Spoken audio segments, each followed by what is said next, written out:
ওম নমো ভগবতে বাসুদেবায়। জয় শ্রীকৃষ্ণ। রাধে রাধে। ভাদ্র মাস হল ভগবান পুরুষোত্তম শ্রীকৃষ্ণের অত্যন্তই প্রিয় একটি মাস। আর এই মাসটি হচ্ছে স্বয়ং ভগবান শ্রীকৃষ্ণের মাস। এরই পাশাপাশি মা লক্ষ্মী দেবীরও মাস। কারণ এই পবিত্র পূর্ণ মাসে ভগবান শ্রীকৃষ্ণ এবং রাধারানীর আবির্ভাব হয়েছে। তাই এই মাসটি ভক্তদের কাছে অত্যন্তই প্রিয় এবং পবিত্র। এই ভাদ্র মাস হলো ভক্তদের মনস্কামনা পূরণের মাস হচ্ছে এটি। শ্রেষ্ঠ মাস বলা হয়েছে এই ভাদ্র মাসকে 12টি মাসের মধ্যে অন্যতম। পবিত্র এই ভাদ্র মাস চলাকালীন এই 8 প্রকার প্রাণী যদি আপনাদের গৃহে আসে তাহলে আপনারা অবশ্যই সতর্ক থাকবেন এবং সাবধানে চলবেন। কারণ এই প্রাণীগুলো আপনাদেরকে সংকেত দেয় ভাগ্য পরিবর্তন হতে চলেছে। জীবনের খারাপ দিন অতি সহজেই অতি দ্রুতই শেষ হতে চলেছে। এগুলো এমন প্রাণী যা অত্যন্তই শুভ। এই প্রাণীরা সেই বাড়িতে যায় না, এই প্রাণীগুলো সেই বাড়িতেই যায় যেই বাড়ির উন্নতি কেউ আটকাতে পারে না। এই 8টি প্রাণীর মধ্যে এমন অনেক প্রাণী রয়েছে যা কোনো না কোনো দেবদেবীর প্রতিনিধি হিসাবে কাজ করে থাকে।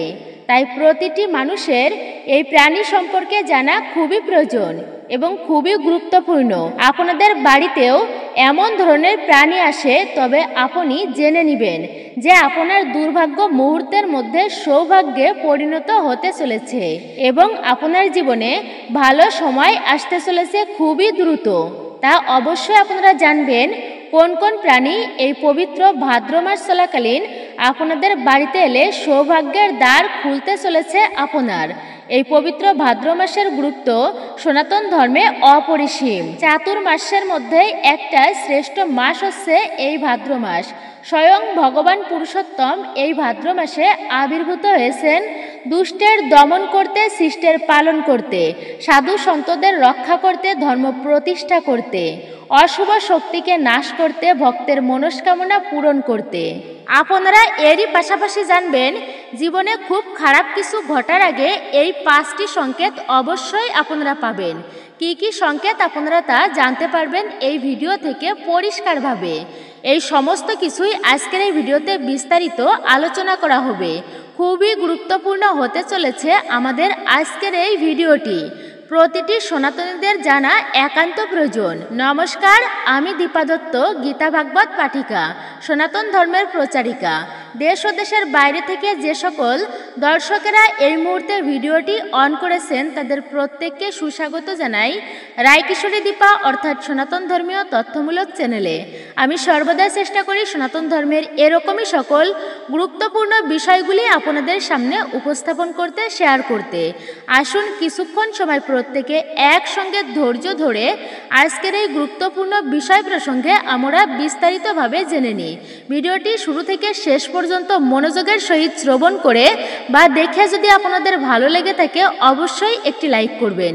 কমেন্টে ভক্তি, ভালোবাসা ও শ্রদ্ধার সহিত জয় শ্রীকৃষ্ণের জয়, জয় শ্রী বিষ্ণুর জয়, জয় মা লক্ষ্মী দেবীর জয় অথবা আপনার গুরুদেবের নামটি একটি বারের জন্য হলেও লিখে জানাবার জন্য অনুরোধ করছি। চ্যানেলে নতুন হলে অবশ্যই চ্যানেলটি কিন্তু সাবস্ক্রাইব করবেন। পাশে থাকার নোটিফিকেশন বেল বাটনটি অল করে দিবেন। অবশ্যই একজন সনাতনী বোনকে আপনারা সাপোর্ট করবেন আমি আশা রাখছি। নিশ্চয়ই এই ভিডিও থেকে আপনি উপকৃত এবং সমৃদ্ধ হবেন। তাহলে চলুন শুরু করি আজকের মূল ভিডিওটি। তবে আপনাদের কাছে একটা বিশেষ অনুরোধ রইল, ভিডিওটি স্কিপ করে নয়, সম্পূর্ণ মনোযোগ এবং ভক্তির সহিত আপনারা শুরু থেকে শেষ পর্যন্ত শ্রবণ করুন। আমাদের চারপাশে 2 ধরনের শক্তি কাজ করে। এক হচ্ছে পজিটিভ শক্তি, 2 হচ্ছে নেগেটিভ শক্তি। একদিকে পজিটিভ এনার্জি বা শুভ শক্তির প্রভাবে আমাদের জীবনে সুখ, শান্তি, সাফল্য ও সমৃদ্ধি বিরাজ করে। অন্যদিকে নেগেটিভ এনার্জি বা অশুভ শক্তির প্রভাবে জীবনে বিপর্যয় বা সংকট নেমে আসে। কোনো বাড়িতে অশুভ শক্তির প্রাধান্য থাকলে সেই পরিবারে সমস্যা কিন্তু পিছুই ছাড়বে না। জ্যোতিষশাস্ত্র বলছে যে কারোর জীবনে বা কোনো পরিবারের উপর যদি বিপর্যয় নেমে আসে তাহলে তার কিছুদিন আগে থেকেই কোনো সংকেত তিনি পেতে থাকবেন। কয়েকটি ঘটনা আপনার জীবনে যদি নিয়মিতভাবে ঘটতে থাকে তাহলে সতর্ক হওয়া জরুরি। এর অর্থ হলো আপনার সঙ্গে খারাপ কিছু হতে চলেছে। এই সংকেতগুলো চিনে নিয়ে সময় থাকতে সাবধান হলে অনেক সময় বিপদ এড়ানো যায়। কয়েকটি ঘটনা আপনার জীবনে যদি নিয়মিত ঘটতে থাকে তাহলে অবশ্যই সতর্ক হওয়া জরুরি। এর অর্থ আপনার সঙ্গে খারাপ কিছু হতে চলেছে। এই সংকেতগুলি চিনে নিয়ে সময় থাকতে সাবধান হলে অনেক সময় বিপদ এড়ানো যায়। জেনে নিন প্রথমেই দুর্ভাগ্য জীবনে আশ্রে পড়ার আগে কোন 5টি সংকেত স্বয়ং ঈশ্বর আপনাকে পাঠায়, বা এই সংকেতগুলি আপনি আগে থেকেই পেয়ে যাবেন।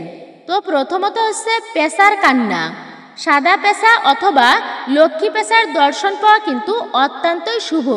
তবে পেঁচার কান্না নিয়মিত শুনতে পাওয়া মোটেই কিন্তু শুভ লক্ষণ নয়। প্রায় প্রতি রাতেই আপনি বা আপনার পরিবারের কোনো সদস্য যদি পেঁচার কান্নার আওয়াজ শুনতে পান তাহলে বড় কোনো বিপর্যয় আপনার জীবনে আসতে চলেছে।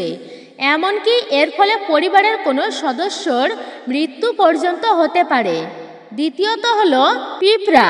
ঘরের মধ্যে কালো পিঁপড়ার শাড়ি দেখা অত্যন্তই শুভ। এটি হচ্ছে নিকটবর্তী ভবিষ্যতে আপনার অসুস্থ হয়ে পড়ার দিকেই ইঙ্গিত করে। আর্থিক লোকসানের বিরাট আশঙ্কা রয়েছে এর ফলে। এর পরবর্তী হচ্ছে তুলসী গাছ শুকিয়ে যাওয়া। যদি কোনো বাড়িতে বারবার তুলসী গাছ শুকিয়ে যাচ্ছে তাহলে অবশ্যই আপনি সতর্ক হয়ে যান। সনাতন ধর্মে তুলসী গাছের বিশেষ মাহাত্ম্য রয়েছে। তুলসী গাছ শুকিয়ে যাওয়া অত্যন্তই অশুভ সংকেত। এর অর্থ আপনার জীবনে খুব খারাপ কিছু ঘটতে চলেছে। এর পরবর্তী সংকেত হলো ইঁদুরের উৎপাত। যদি ইঁদুর, মৌমাছি, সারপোকার মতো পোকা মাকড়ের উৎপাত আচমকায় আপনার বাড়িতে হয় তাহলে তা অশুভ শক্তির সঞ্চার করে। এই অশুভ শক্তির প্রভাবে আপনার জীবনে বিপর্যয় নেমে আসতে পারে, আর্থিক সংকট দেখা দেবে। এর পরবর্তী হচ্ছে আয়না ভাঙা। জ্যোতিষশাস্ত্রে ঘরে ভাঙা আয়না রাখা বা ভেঙে যাওয়া আয়না রাখা খুবই অশুভ। এছাড়া খাট, চেয়ার, টেবিল হঠাৎ করে ভেঙে যাওয়া অশুভ সংকেত বহন করে। আপনার জীবনে খুবই বড় কোনো সংকট আসতে চলেছে এরই ফলে। তাহলে অত্যন্তই খারাপ কিছু ঘটতে চলেছে আপনার সাথে। এবার আপনারা জানবেন সৌভাগ্যকে নিজের কাছে বেঁধে রাখতে পবিত্র ভাদ্র মাসে আপনারা এই কাজগুলি করুন। কোন সেই কাজগুলি আপনারা জেনে নিন এইবার। ভাদ্র মাসে ঋষি পঞ্চমী উৎসব পালিত হয়। সপ্ত ঋষির উদ্দেশ্যে এই তিথি পালন করা হয়। এই ব্রত পালন করলে জীবন থেকে নানা সমস্যার সমাধান হয়ে যায়। হিন্দু শাস্ত্র অনুযায়ী ভাদ্র মাসের বিশেষ গুরুত্ব রয়েছে। হিন্দু পঞ্জিকা অনুযায়ী 4টি পবিত্র মাসের মধ্যে ভাদ্র মাস হচ্ছে অন্যতম। এই মাসে বিশেষ করে তীর্থযাত্রার জন্য খুবই শুভ। এই মাসে হয় শরতের শুভ আরম্ভ। হিন্দু শাস্ত্র অনুযায়ী এমন কিছু কাজ আছে যা ভাদ্র মাসে করলে আপনার সৌভাগ্য বেশি পরিমাণ বাড়তে পারে দ্রুতই। দেখে নেওয়া যাক ভাদ্র মাসে কোন কাজের মাধ্যমে সৌভাগ্য বৃদ্ধি পায়। নাম্বার 1, ভাদ্র মাসে ঋষি পঞ্চমী উৎসব পালিত হয়। সপ্ত ঋষির উদ্দেশ্যে এই তিথি পালন করা হয়। এই ব্রত পালন করলে জীবন থেকে নানা সমস্যার সমাধান হয়ে যায়। নাম্বার 2, এই পবিত্র ভাদ্র মাসে পঞ্চগভ্য অর্থাৎ দুধ, দধি, ঘৃত, গোমূত্র ও গোময় সেবন করা অতি পবিত্র কাজ বলে মনে করা হয়।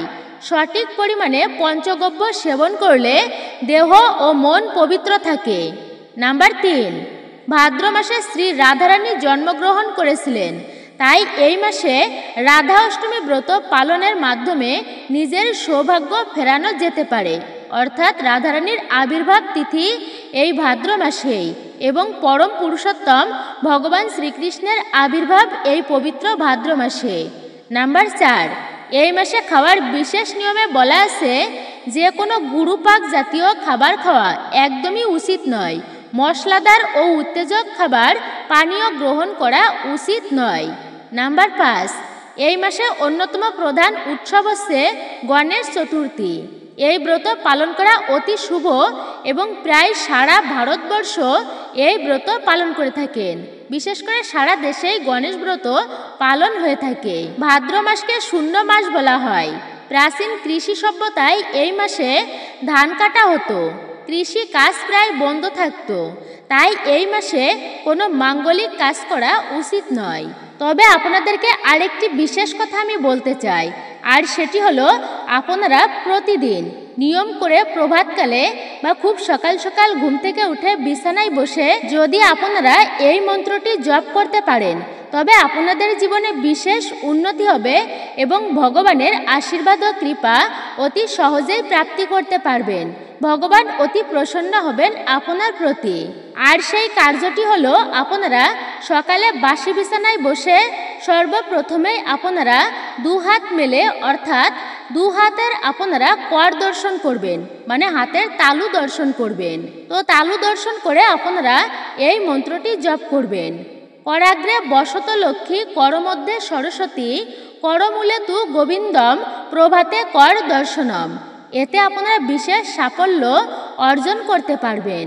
অবশ্যই আপনারা নিয়মিত এই কার্যটি করলে আপনারা নিজেরাই বুঝতে পারবেন এর কতটা উপকার আপনারা পেয়েছেন, কতটা উপকৃত হয়েছেন আপনি। তো এইবার আপনারা জানতে পারবেন আপনাদের বাড়িতে যদি এই 8টি প্রাণীর আগমন ঘটে এই ভাদ্র মাসে, তাহলে আপনাদের দুঃখের দিন শেষ হতে চলেছে। সনাতন হিন্দু শাস্ত্র মতে এই পবিত্র ভাদ্র মাসে ভগবানকে প্রসন্ন করার অনেক মাধ্যম রয়েছে, আর তার মাধ্যমে আমরা জীবনে নানান সমস্যা কাটিয়ে উঠতে পারি অতি সহজেই। এই মাস চলাকালীন নানান রকমের কাজের মাধ্যমে আমাদের ঘুমন্ত ভাগ্যকে জাগ্রত করতে পারি। জীবনে যদি সমস্যা না আসে তাহলে সুখের পথ খুঁজে পাই না আমরা সহজে। প্রতিটি সফল ব্যক্তিদের পিছনের গল্পটা ততটাই কষ্টের। আপনার ভাগ্য পরিবর্তন করতে অবশ্যই সর্বদাই সতর্ক থাকবেন এবং লক্ষ্য রাখবেন। এই পবিত্র ভাদ্র মাস চলাকালীন এই সমস্ত প্রাণীগুলো যদি আপনাদের গৃহে আসে, তাহলে তাদের ভুল করেও আপনারা তাড়িয়ে দেবেন না। আর ভগবান যদি একবার কারোর প্রতি রুষ্ট হয়ে যায়, তাহলে কিন্তু তার জীবনে দুর্ভাগ্যের কোনো শেষ নেই। যেমন তিনি ভক্তের অল্প ভক্তিতেই সন্তুষ্ট হয়ে যান, আবার তিনি অল্পতেই কিন্তু রুষ্ট হয়ে যেতে পারেন আপনার প্রতি। তাই অবশ্যই আপনি সাবধান থাকবেন এই পবিত্র মাস চলাকালীন। জ্যোতিষশাস্ত্র অনুসারে এই 8 প্রকার প্রাণী যদি আপনাদের বাড়িতে আসে, তবে আপনাদের বোঝা উচিত যে আপনাদের খারাপ সময়ের অবসান হতে চলেছে, আপনাদের দুঃখের দিন শেষ হতে চলেছে। এইবার ভগবান আপনাকে তাই সংকেত দিচ্ছেন। এই সমস্ত 8টি প্রাণী যা অত্যন্তই শুভ এবং মঙ্গলময়।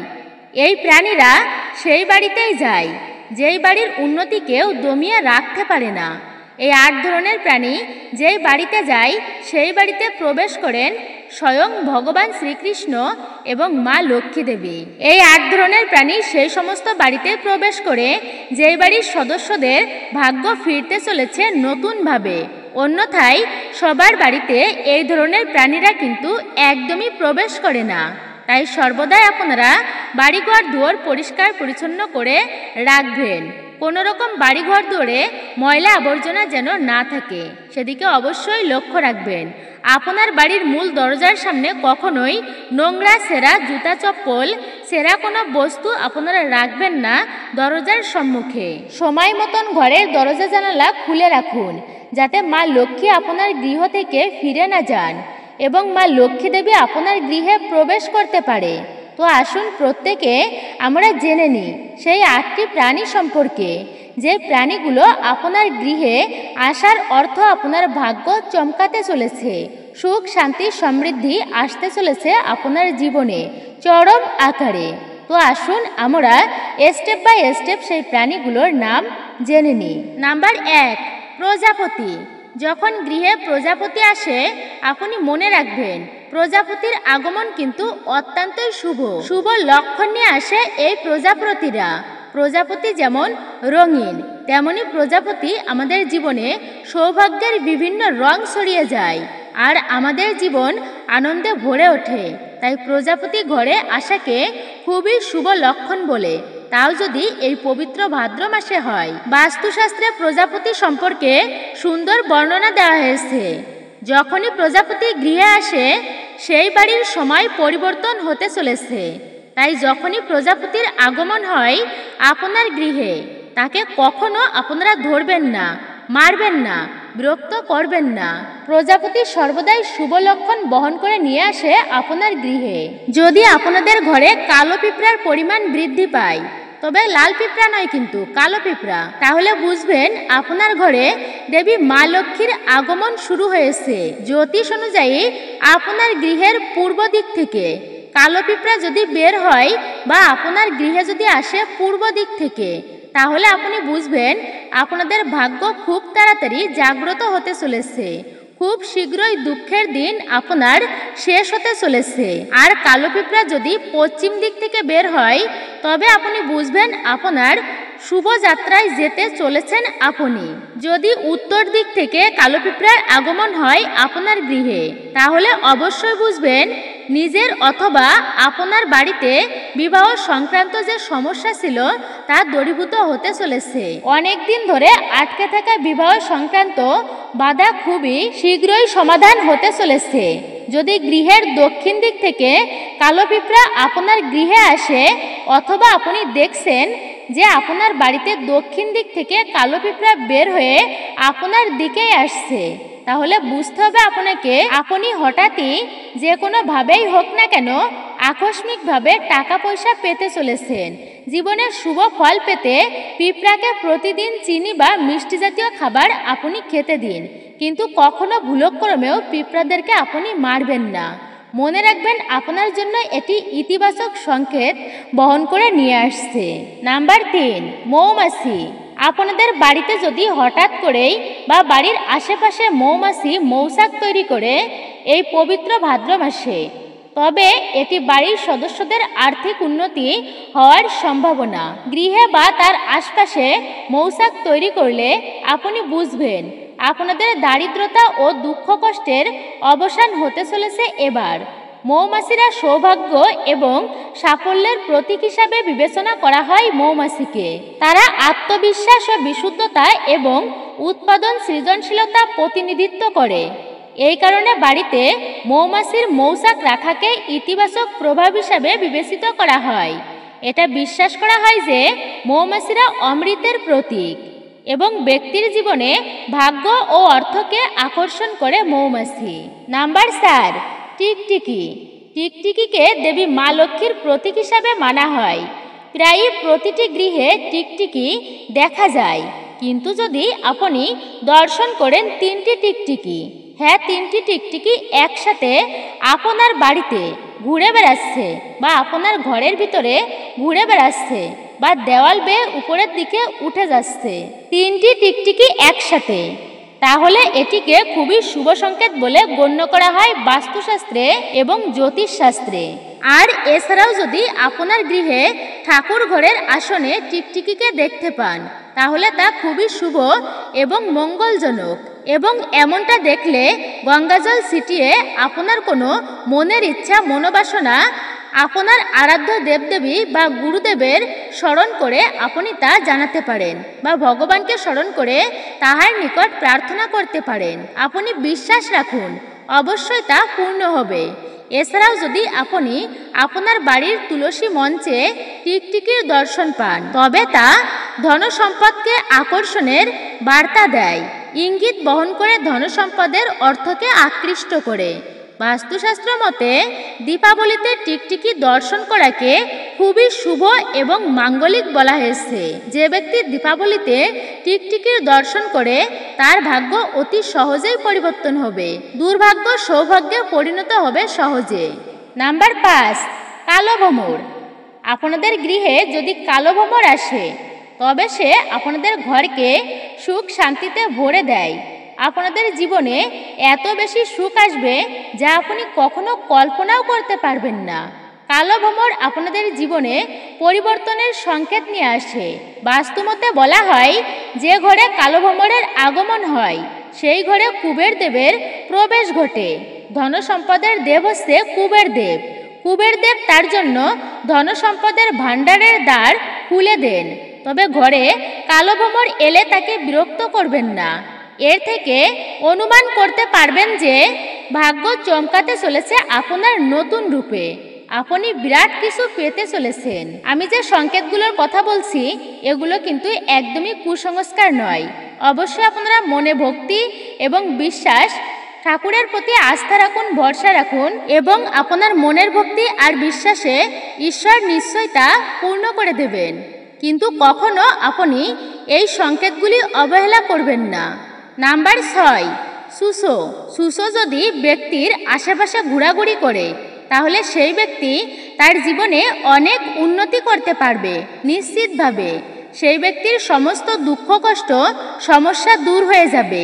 এছাড়াও বাস্তুশাস্ত্রে বলা হয়েছে যে বাড়িতে সুসো আসার লক্ষণ শুভ। সেই গৃহে লক্ষ্মী দেবী প্রবেশ করতে চলেছে। সেই ব্যক্তির বাড়িতে হঠাৎই অর্থ লাভের সম্ভাবনা তৈরি হচ্ছে বা অর্থ লাভের যোগ সৃষ্টি হয়। নাম্বার 7, কচ্ছপের দর্শন।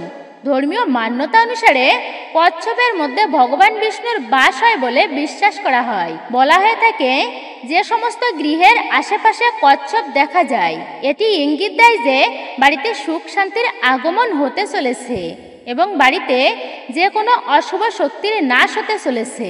নাম্বার 8, আর তা হচ্ছে বিছা।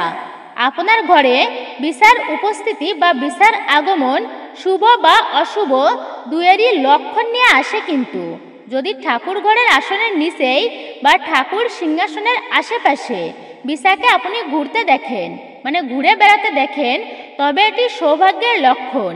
এছাড়াও যদি দেখেন হঠাৎ করেই ঘরে বিছা আপনি দেখতে পান, আবার তা অদৃশ্য হয়ে যায় দেখা মাত্রই চোখের পলকে, তাহলে আপনি বুঝবেন আপনার আটকে থাকা কাজ সম্পূর্ণ হতে চলেছে। আবার যদি বাড়ির প্রধান দরজা মানে মূল দরজা দিয়ে যদি একটি বিছাকে আপনার ঘর থেকে বেরিয়ে যেতে দেখা যায়, যদি আপনি বেরিয়ে যেতে দেখেন তবে আপনি বুঝে নেবেন এটি হচ্ছে আপনার ঘরের সমস্ত অশুভ শক্তি সমস্ত সমস্যাকে নিজের সঙ্গে বহন করে নিয়ে চলে যাচ্ছে। কিন্তু আবার ঘুরে যদি সেই বিছা আপনার ঘরের ভিতরে আসতে দেখা যায় তবে কিন্তু এটি বিভিন্ন সমস্যা নিয়ে আসে তার সাথে বহন করে। ঘরের মেঝেতে যদি আপনি মৃত বিছাকে দেখতে পান তবে এর অর্থ হলো আপনার বাড়িতে কোনো বড় ধরনের বিপদ ঘটতে চলেছিল যা কেটে গিয়েছে।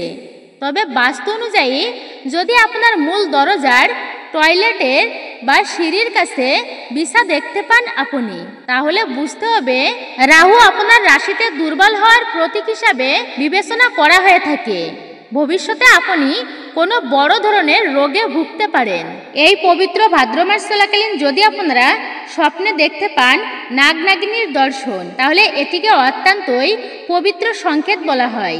যারা উন্নতির পথে অগ্রগামী, যারা উন্নতির সাফল্য কিছুদিনের মধ্যেই পেতে চলেছেন, তার আগেই কিন্তু ভগবান আপনাকে এমন সংকেত দিয়ে থাকেন। এরূপ স্বপ্ন যদি আপনি এই পবিত্র ভাদ্র মাসে দেখতে পান, যাদের বৈবাহিক সম্পর্কের মধ্যে সমস্যা রয়েছে, মিল নেই স্বামী স্ত্রীর মধ্যে, তো সেই সমস্যাও অতি দ্রুতই কেটে যাবে, ভালো সম্পর্ক তৈরি হবে, পারিবারিক অশান্তি কমবে, বৈবাহিক অশান্তি কমে যাবে। এমন সংকেত যদি আপনারা পেয়ে থাকেন আপনারা নিজেরাই বুঝতে পারবেন এই স্বপ্নের মানে নাগনাগিনের দর্শনে আপনাদের জীবন কেমন পরিবর্তন হয়ে আসছে। এবার আমি সর্বশেষ এবং গুরুত্বপূর্ণ যে সংকেতটির কথা বলবো আর তা হচ্ছে এই পবিত্র ভাদ্র মাস চলাকালীন, যেহেতু এটি হচ্ছে ভগবান শ্রীকৃষ্ণের আবির্ভাবের মাস, তো এই মাস চলাকালীন যদি আপনাদের বাড়িতে হঠাৎ করেই বারবার মানে প্রতিনিয়তই যদি এই মাসে আপনার বাড়িতে গোমাতার আগমন হয়, সাদা গোমাতা হচ্ছে ভগবান শ্রীকৃষ্ণের অত্যন্তই কিন্তু প্রিয়। আপনারা প্রত্যেকেই জানেন গরু হচ্ছে ভগবান শ্রীকৃষ্ণের কতটা প্রিয়। তো এই মাস চলাকালীন যদি আপনাদের বাড়িতে হঠাৎই গোমাতার আগমন হয় তা আপনার জন্য অত্যন্তই শুভ এবং মাঙ্গলিক। আপনি হঠাৎই বড় কিছু প্রাপ্তি করতে চলেছেন জীবনে, তাই গোমাতাকে অবশ্যই আপনি যদি পারেন তাহলে ভগবানের প্রসাদ ভজন করাবেন, নয়তো আপনি একটি করে রুটি আপনি গোমাতাকে ভজন করাতে পারেন, এটিও আপনার জন্য অত্যন্তই শুভ। আর যদি ভগবান কারোর প্রতি সন্তুষ্ট হয়ে যায় তার জীবনে কিন্তু আর কখনো অন্য কিছুর প্রাপ্তি থাকে না। জীবনে সুখ শান্তি অর্থ প্রাপ্তি করতে চলেছেন আপনি এবং বাড়িতে যে কোনো অশুভ শক্তি নাশ হতে চলেছে। হরে কৃষ্ণ কৃষ্ণ কৃষ্ণ হরে হরে, হরে রাম রাম রাম হরে হরে। জয় শ্রীকৃষ্ণ, রাধে রাধে। তো মূলত এটাই ছিল আমাদের আজকের ভিডিওটি আপনার কাছে কেমন লেগেছে তা নিজের মূল্যবান মতামত জানাতে একদমই ভুলবেন না। যদি ভালো লেগে থাকে অবশ্যই একটি লাইক করবেন। কমেন্টে ভক্তি, ভালোবাসা ও শ্রদ্ধার সহিত জয় শ্রীকৃষ্ণের জয়, জয় শ্রী বিষ্ণুর জয় অথবা আপনার আরাধ্য দেবদেবীর নামটি একটি বারের জন্য হলেও লিখে জানাবার জন্য অনুরোধ রইল। চ্যানেলে নতুন হলে অবশ্যই চ্যানেলটি সাবস্ক্রাইব করবেন। পাশে থাকা নোটিফিকেশন বেল বাটনটি অল করে দিবেন। সকলে ভালো থাকুন, সুস্থ থাকুন, পরম করুণাময় ঈশ্বরের অশেষ কৃপায় আপনাদের সাথে আবারও কথা হবে নতুন কোনো ভিডিওর প্রসঙ্গে।